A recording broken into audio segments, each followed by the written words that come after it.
ChatGerry, Pre-Post-Stroke TSI eAG Rebalancing, number 1549, VPT 102 February 25, 2026. Gerald C. EclaireMD Foundation, Category Stroke, Blood Pressure, and Glucose. A clean system that allows me to see the truth. For more than 20 years I have used my own medical AI system to follow my body in a continuous and consistent way. Since 2010, every measurement has been collected under the same daily living conditions.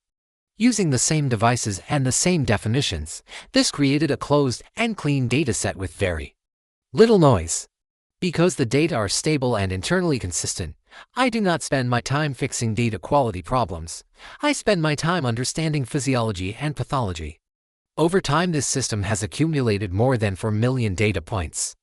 And from this big dataset and long research record, 1549 papers, I developed a single real-time safety indicator for stroke risk, the Triggering Sensitivity Index TSI, which combines pulse pressure and systolic blood pressure into one number that immediately tells me whether my cerebral blood vessels are operating in a protect D state or under a dangerous mechanical load. Before the stroke, good sugar but dangerous load. The 8 months before my hemorrhagic stroke on June 21, 2025 revealed a very important lesson. My glucose control was already excellent, with an average eAG of 103 mg/dl, yet my average TSI remained at 119. This means that although my long-term metabolic load had been reduced over the previous decade, the instantaneous rupture triggering force acting on an already fragile vascular structure was still too high. In simple terms, good diabetes control did not automatically translate into low stroke risk because the mechanical stress on the vessel wall was still intermittently exceeding its reduced structural strength. After the stroke, the body changes its priority. After the stroke, my daily life entered a completely different operating mode. My walking steps were reduced by about 50%. My sleep increased by about 33%. And a large portion of my available energy was redirected toward neurological repair. At the same time, I established a real-time blood pressure control system by measuring my blood pressure 20 to 24 times per day and immediately intervening whenever I saw an upward trend. The most effective intervention for me is slow breathing. Inhaling for 4 seconds and exhaling for 8 seconds repeatedly for 4 to 5 cycles. This shifts my autonomic balance toward parasympathetic dominance, lowers peripheral resistance, smooths the systolic blood pressure waveform, and quickly reduces the peak load applied to the weakened vessels after 16 years of medication-free period. I also began taking 1,000 milligrams of metformin to stabilize hepatic glucose output during this stroke recovery phase. Two numbers moving in opposite directions. When the post-stroke data are compared with the pre-stroke period, the two key biomarkers move in opposite directions.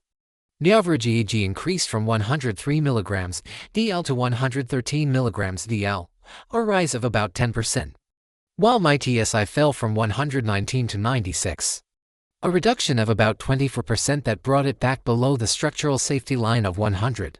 From a traditional single-number viewpoint, this looks contradictory, but from a structural and energy perspective it represents a coordinated physiological rebalancing. The moderate rise in glucose reflects reduced muscle glucose consumption due to less walking, the hormonal stress response after stroke, and the continuous energy demand required for brain repair and neuroplasticity.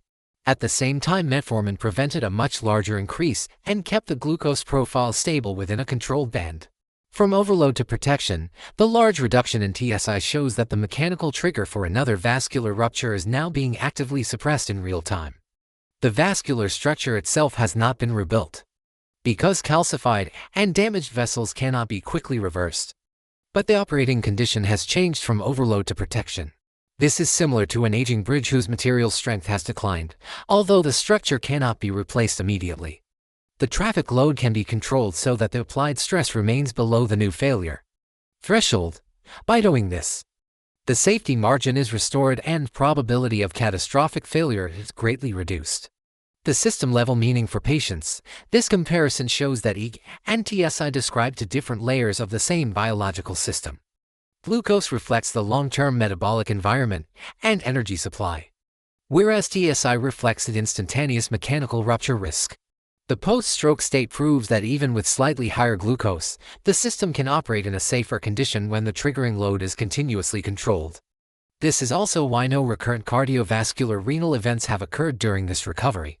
Period. The cumulative metabolic damage had already been reduced over many years. And now the immediate mechanical cause of another stroke is being managed every day.